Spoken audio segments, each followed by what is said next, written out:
So for both of you, what needs to be the main focus? I think keep going on the way they finish the season. We know the last playoff game was without the starting 11, but the way they played the entire long was great. Not many change in the team, so if they keep playing the same way and they love to play together, I think good result will happen again this year.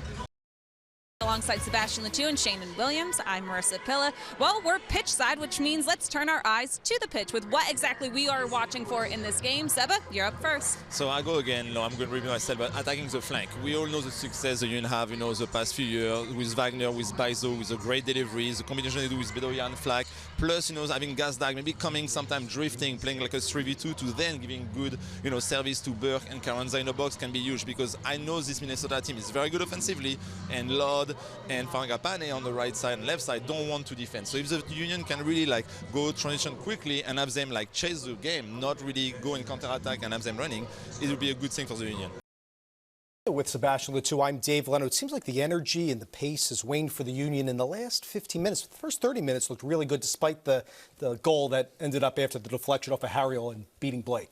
Yeah, I think the energy, like I say, was very good, especially with the pressing they make on Montreal, who try to always to come out of the back. And we saw a few more than one time the Union really wins the ball in their half, could counter quickly, but the first pass and the layup was not as good. So they need to clean this up, I think, in the second half. But if they keep pressing, especially on this turf, you can see how hard it is to play. So many bounce, the Montreal try to come out of the game, but the Union plays the ball in their half. I think tactically was good, but they need to do a better job when they win the ball to attack right away against the Montreal defense.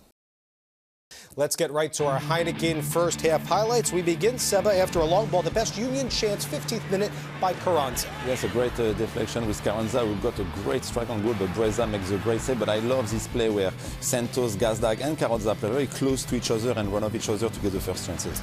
Thought he's been really productive in the first half. Here's Kone, a little bit of ball watching here by Elliott and company, and after the deflection by Harriel, leads to the goal by Lapalainen. Yeah, it's very unlucky for Ariel, who tried to make great play to close Kone first. He come back on the Lapalainen, who hit the strike. He just put his foot and the ball got deflected right above the head of Andre Blake, who can do nothing on this goal, but really unlucky for Ariel, but it's 1-0 for Montreal. 11th career goal for Lapalainen after the transfer from Bologna, third against the Union.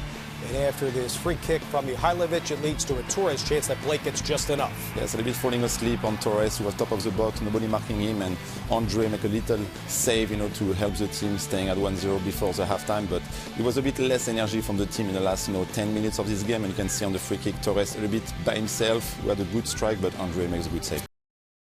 Tonight, 19th minute. How much of a turning point is this here in the 19th minute? Kai Wagner goes down, a high kick from Jaden Nelson.